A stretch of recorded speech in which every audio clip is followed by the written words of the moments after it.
Hi అండి. ఆగండి వెళ్ళిపోకండి. మన ఆరోగ్యాన్ని కాపాడుకోవడానికి అప్పుడప్పుడు మన పెరట్లలో కాసే కూరగాయలను తినాలి గదా! ఈరోజైతే నేను మా పెరట్లో కాసిన చెర్రీ టమాటోస్ అయితే నేను ఈరోజు చెర్రీ టమాటోస్‌తో చారు చేయబోతున్నాను. అది చాలా అంటే చాలా టేస్టీగా ఉంటది. చాలా సింపుల్‌గా చేస్తాను. మరీ మసాలాలు అవి ఇవి కలిపి కాకుండా అందరూ చేసుకునే విధంగా చేస్తాను చూడండి. టమాటాలైతే మనం మంచిగా రసం పిండుకోవాలి. ఎందుకంటే దాంట్లో విత్తనాలు చాలా ఉంటాయి కదా, ఆ విత్తనాలు అవన్నీ వస్తే తినాలనిపించదు. అందుకోసమనే మనం మంచిగా ఒక జాలితోటి చేర్చుకొని, ఇంకా పోపు అయితే చూస్తున్నారు కదా, ఎల్లిపాయలు మంచిగా జీలకర్ర మెంతులు ఉల్లిగడ్డ వేసుకోవాలి, పచ్చిమిర్చి వేసుకోవాలి, అల్లం వేసుకోవాలి, ఉంటే మెంతి వేసుకోవచ్చు, లేదంటే స్కిప్ చేసుకోవచ్చు. ఇంక ఇవన్నీ వేసుకొని బాగా కలిపిన తర్వాత కొంచెం పసుపు వేసుకోవాలి.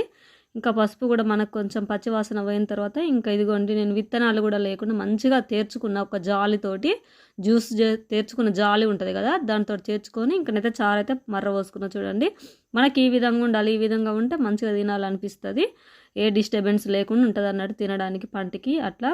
ఇది ఇంకా ఉప్పు కారం మసాలాలు ధనియాల పౌడరు ఇంకా ఉల్లిగడ్డలు ఫైనల్గా వేసుకొని కొంచెం కొత్తిమీర వేసుకుంటే అయిపోతుందండి. కొంచెం కొత్తిమీర మెంతి కరివేపాకు మళ్ళీ లాస్ట్లో కూడా వేసుకోవాలి. అట్లా వేసుకుంటే ఇంకా మనకైతే వాసన అనేది ఇంకా చాలా అంటే చాలా సూపర్గా వస్తుంది అన్నట్టు. మనకు ఆ చారుది పచ్చివాసన పోవాలి.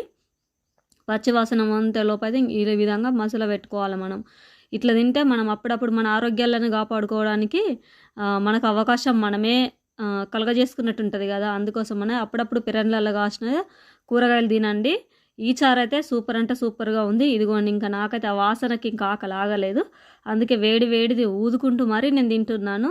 ఓకేనా, మీ దగ్గరలో చెర్రీ టమాటాలు ఉంటే ఒకసారి ఈ విధంగా చేసుకొని ట్రై చేయండి. మరి బాయ్ అండి.